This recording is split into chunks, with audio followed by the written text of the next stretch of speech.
Decía yo que les quería contar que hubo Jornada Mundial de la Juventud con el Papa. Amadísimos hermanos en por favor, ¿qué fue eso? Bueno, si uno se atiene a la versión oficial de su página web, la Jornada Mundial de la Juventud es un encuentro de jóvenes de todo el mundo con el Papa. Es además una peregrinación, una fiesta de la juventud, una expresión de la Iglesia Universal y un fuerte momento de evangelización del mundo juvenil.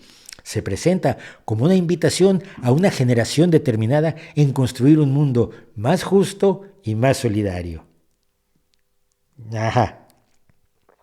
El asunto es un poco diferente. Primero que nada, los jóvenes católicos de todo el mundo, 1,5 millones que fueron ahora a Lisboa con el Papa Francisco, con el Papa Paco, pues son jóvenes de los que son los católicos con dinero. Porque si no tienes dinero, trasladarte a Lisboa, alojarte en los... Todavía vayan ustedes, vean en la página, no anoté nada y además los del podcast, pues obviamente no se enteran aunque tenga yo la foto aquí. Pero los hoteles de superlujo que estaban designados para la Jornada Mundial de la Juventud por 185 euros la noche, que eso la puede pagar cualquier chico católico del mundo empresarial. Quien pueda hacer ese viaje y pagarse esos hoteles y pagarse esas noches de farra que se estuvieron metiendo con singular alegría los jóvenes de la Jornada Mundial de la Juventud, pues son los católicos que más dinero tienen. Por lo tanto, son en general, no estoy generalizando hasta el punto de excluir las excepciones, de la derecha católica del mundo. Es decir, del catolicismo, no de aquel de los curas obreros o de aquel catolicismo de la opción preferencial por los pobres, que es un catolicismo un poco menos tóxico, salvo porque sigue siendo religión y entonces sigue siendo tóxico, sino los que tienen el dinero, los que tienen el poder y los que tienen la decisión de mantener el dinero y el poder y no permitir que quienes los más desprotegidos pues tengan algo de dinero o algo de poder. Entonces son gente que generalmente está radicalizada en el fanatismo católico, pero también en fanatismos de carácter político, y por lo tanto son poco dados a apreciar y menos aún seguir los mensajes que pudiera darles, por ejemplo, el Papa Francisco, o este mensaje de un mundo más justo y solidario, que suena muy bien, y el Papa tiene que dar los mensajes que dio, porque no está hablándole al 1,5 millones de jóvenes que se reunieron en Lisboa. El contingente mayor, por cierto, era español, lógicamente está frontera de por medio, porque el Papa no les está hablando a ellos, el Papa le está hablando a la galería, le está hablando al público, entonces tiene que decir cosas muy bonitas, tiene que decir cosas irreprochables, pues si no se mete en un lío, y Papa Francisco se tiende a meter bastante en líos, entonces debe tratar de ser lo más cuidadoso posible y decir cosas bien bonitas que muchos, si no es que la mayoría de los jóvenes que están allí, no le van a hacer ni puto caso. Pero estos chicos españoles que fueron a la Jornada Mundial de la Juventud con el Papa a construir un mundo más justo y solidario, son los que camino a su reunión espiritual cantaban felices la frase de la lideresa del PP, Isabel Díaz Ayuso, que te vote chapote, y lo iban cantando en los autobuses. Este fue un tema de la ultraderecha contra el Partido Socialista Obrero Español, por cierto, en las pasadas elecciones, que es algo especialmente vil si pensamos que el operativo y dirigente de ETA, del grupo terrorista ETA, Javier García Gastelo, apodado Chapote, porque todos tenían nombre de guerra, no solo participó en los asesinatos de cargos del PP como Miguel Ángel Blanco, que a todos nos dolió fuera o no del PP, esto importante, o Gregorio Ordóñez, otro miembro del Partido Popular cuya muerte fue lamentada evidentemente por toda la gente de bien, y de numerosos inocentes en viviendas militares o de la Guardia Civil, sino que también fue el asesino o uno de los asesinos del dirigente socialista Fernando Múgica, un verdadero histórico del socialismo vasco. Esos mismos jóvenes, con su caridad católica y su crucifijo al pecho, luego se vieron por las calles de Lisboa cantando el himno de la Falange Española, que fue luego himno de la dictadura franquista, Cara al Sol. No van a construir un mundo más justo y solidario quienes defienden una antigua dictadura, quienes atacan a un partido que no les gusta con una cuestión tan vil como que te vote el hombre que asesinó a uno de tus compañeros, un asesino despreciable. Todo esto porque, claro, para el PP, tener cualquier trato con el partido Bildu es tratar con ETA, porque Bildu es el brazo político del independentismo vasco. Es cierto, pero cuando el PP trata con Bildu y hace pactos con Bildu y gobierna con Bildu y saca leyes con Bildu, entonces está bien. Y entonces el actual portavoz del PP dice, Bildu no es ETA.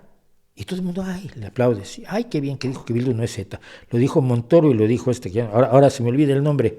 Me cae muy mal el tío, el actual portavoz del PP. Pero hace 10 años decía Bildu no es ETA y el PP aplaudía. Pero si Bildu trata con el PSOE, el PSOE sí está tratando con ETA. Bueno, por supuesto el Papa Francisco no comentó nada de que te vote chapote, ni nada de cara al sol, ni de estos desplantes que los medios relacionados con el Vaticano y con la derecha española rápidamente minimizaron. Pero sí dijo, la Jornada Mundial de la Juventud mostró a todos que otro mundo es posible. No, Paco, no demostró que otro mundo es posible. También expresó su dolor por la guerra en Ucrania, donde se sigue sufriendo tanto, y dijo, estamos navegando, y trato de no imitarlo, porque si empiezo a imitar a un argentino, vienen y me pegan. Estamos navegando en circunstancias críticas, tempestuosas, y percibimos la falta de rumbos valientes hacia la paz. Mirando con cariño sincero a Europa en el espíritu de diálogo que nos caracteriza, no saldría espontáneo preguntarle ¿hacia dónde navegas si no ofreces procesos de paz, caminos creativos para poner fin a la guerra en Ucrania y a tantos conflictos que ensangrentan al mundo? Francisco, Europa tiene la responsabilidad de ofrecer proceso de paz para Ucrania, pero no le comentas a Rusia que quizás sería una buena forma de lograr la paz que regresara a sus fronteras y dejara de invadir a otro país vecino y de asesinar a sus civiles. ¿Por qué embarcas a Europa? Europa está haciendo lo que puede por lograr la paz, que es apoyar a Ucrania para que Ucrania empuje a los ejércitos de Putin hasta las fronteras que el Estado ruso reconoció en 1991 y confirmó en 1994 y que definen el espacio territorial de una Ucrania independiente. Pero de Rusia, bueno, sí dijo algo. Dijo, no dejemos de rezar por la atormentada Ucrania donde la guerra lo destruye todo. No la guerra. Vladimir Vladimirovich Putin. Incluso el grano. Esto es una grave ofensa a Dios, pues el grano es un don para alimentar a la humanidad y el grito de millones de hermanos y hermanas que padecen hambre se eleva al cielo. Hago un llamamiento a mis hermanos, las autoridades de la Federación Rusa, para que se restablezca la iniciativa del Mar Negro y el grano sea transportado con seguridad. O sea, le está pidiendo a Rusia que deje que el grano ucraniano salga y ya con eso puede seguir matando ucranianos sin ningún problema, que el Papa, mira, no va a decir ni una palabra. ¿El grano? Sí, es grave. La situación del grano es gravísima porque Rusia no solo ha estado impidiendo el tránsito, sino ha estado destruyendo el grano en los puertos ucranianos.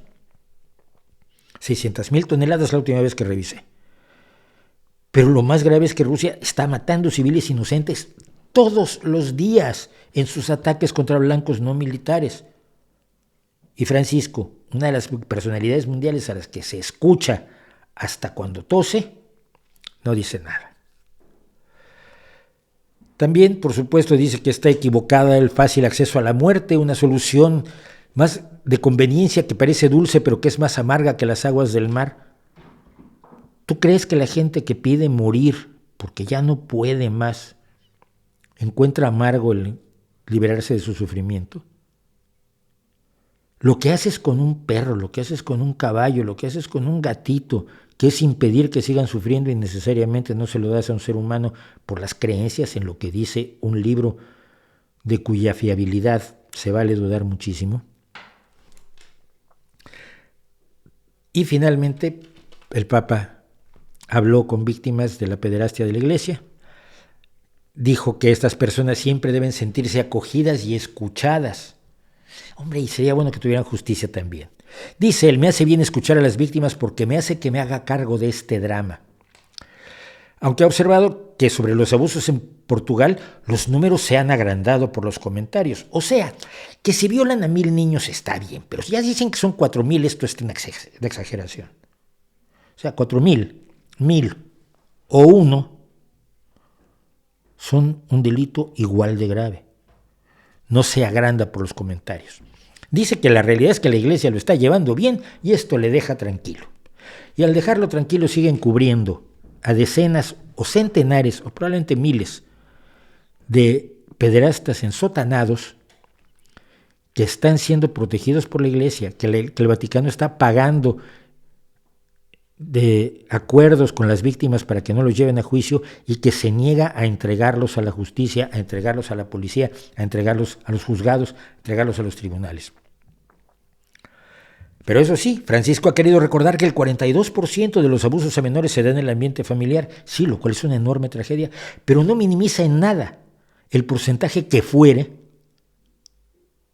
de abusos cometidos por sacerdotes que supuestamente traen la palabra de Dios y que abusan de su poder religioso, de la confianza de los padres de los niños y del hecho de que tienen el apoyo de todo el poder del Papa Francisco, de sus antecesores y de sus sucesores, para depredar brutalmente y destrozarles la vida para siempre a unos pequeños inocentes. Hay que madurar para que se descubran los abusos a menores en la familia, por supuesto, Paco. Pero sobre todo hay que madurar para entregar a tus cómplices a las autoridades. Y de entregar a los culpables, pues la Jornada Mundial de la Juventud no dijo ni pío.